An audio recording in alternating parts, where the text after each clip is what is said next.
All right, so I am back with the Sewcialites number 21 Zest block, and for that one I'm doing the 9-inch block. And for my background fabric, I have a total 28 2-inch squares. 12 of them are going to be used for part of the original block that you're not going to alter at all, and then 16 are going to be used to create your flying geese with your print. So for the flying geese, you're going to need 8 2-inch by 3.5-inch rectangles, and then for the other center piece of the block, you're going to need 8 additional 2-inch squares in your print. So I've separated 4 out for the corners of my block when I put it all together.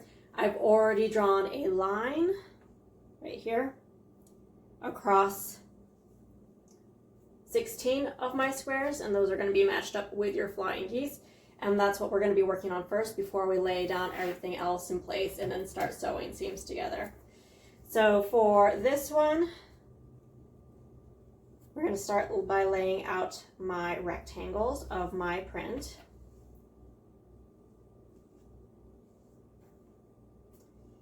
And it's going to want you to take half of your squares, your 2-inch squares with a line on them, and to put them all on one side so that you can piece. So you always want the end of the point pointing in towards the center of your block, so that way when you trim with a 1/4-inch seam allowance over here and you place your other block on and it's pointing in towards the center, you're going to get a nice triangle for your flying geese. So I'll take these and just start placing them in the corner, lining up those edges as you piece them with your line pointing in towards the center of all your rectangles. Working on that. I will be sewing directly on the line for this seam, and then we will trim off the extra fabric, press it, and then sew on our other side. So the reason why I'm shuffling these around is because my background fabric has a really nice little light blue print on it, and I kind of want to try and make sure that I'm getting some of that in the piece without chopping it all off on the other side. Alright, so now that I have all those lined up, I'm going to be sewing directly on the line, cutting with a 1/4-inch seam allowance, pressing with my seams pressed in towards the dark fabric, whichever is your dark fabric, either your background or your print's going to be your dark fabric, or they might be very similar, and then at that point you can kind of choose which side you want to press it to. So I will start off with these, sew them, cut them, press them, and get back to you, and we'll place our second line of blocks on here to help finish making our flying geese. Alright, so now I have done all my rectangles here and sewn on my squares to make this little edge of our triangle, and I'm going to take the rest of my squares and then place them in diagonal with the end pointing into the middle to finish off my flying geese.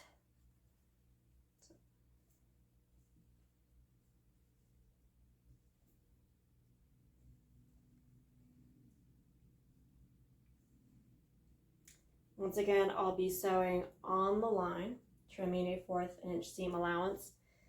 After sewing it, I'll be trimming it here, and this will fold out as I press and create the other side of my flying geese.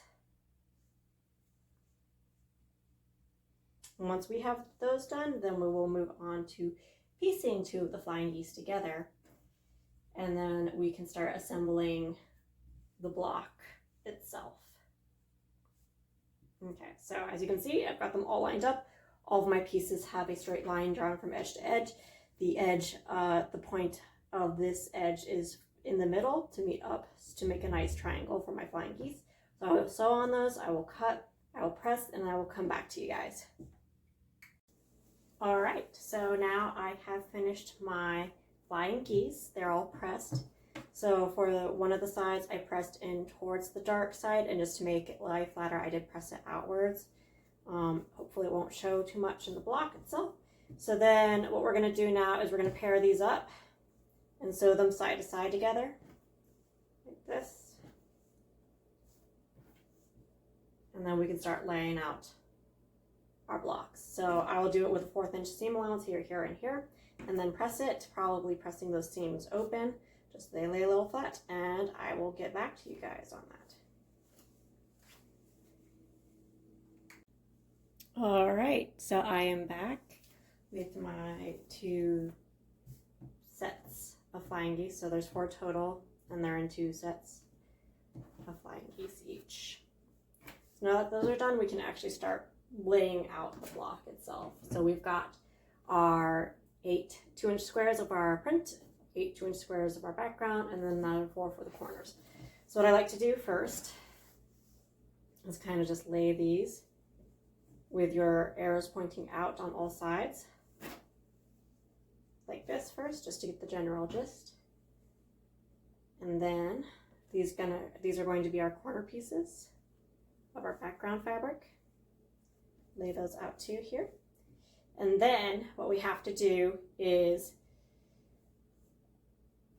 A and D are the blocks that we're using with. So your D is your print and your A blocks are your background fabric. So we're starting with a AD method. So we're going to have A, D, A, D. And there's going to be 4 in each row. So now we're going to reverse it and start off with our print block and then go to our background block. So D, A, D, A, like this.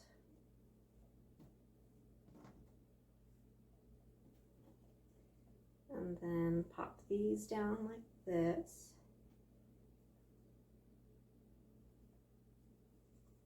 Making sure that they are diagonal from their own fabric.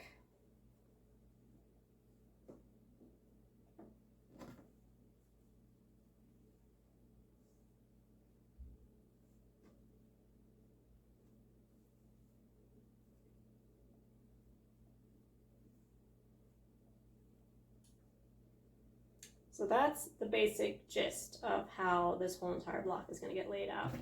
So you're going to have to sew this middle section together first. And then once this area has been sewn, then we can add these blocks on to the side and then sew these up together, fold it down, and sew it across.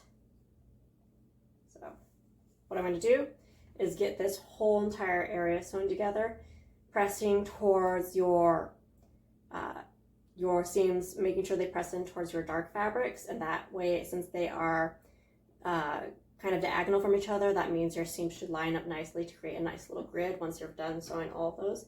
And then we'll put on these sides, and then we'll sew these together up here, and then fold them up, sew, fold them down, sew onto this whole entire middle section. So I will start sewing these together, 1/4 inch seam allowance, pressing towards your dark side, and I'll come back to you when I've built this full entire square.